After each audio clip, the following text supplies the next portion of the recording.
আসসালামু আলাইকুম। আমি মোহাম্মদ শাহান আহমদ।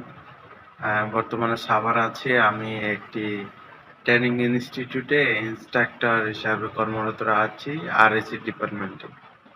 তো সর্বপ্রথম ধন্যবাদ জানাই গবেষণা লার্নিং ইনস্টিটিউটকে যারা তাদের অক্লান্ত পরিশ্রম এবং তাদের মূল্যবান সময় আমাদেরকে কোর্সের মাধ্যমে দিয়ে পিএলসি, বিএফডি, এইচএমআই সম্পর্কে বাস্তব ধারণা দিয়েছে, যা আমার ব্যক্তিগত কাজে প্রয়োজন ছিল।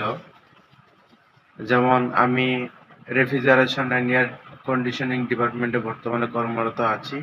এই পিএলসি, বিএফডি, এইচএমআই শিখে আমি বিভিন্ন ইন্ডাস্ট্রিতে motor controlling, refrigeration site controlling এবং বিভিন্ন মেশিনারিজ কন্ট্রোলিং করতে পারবো।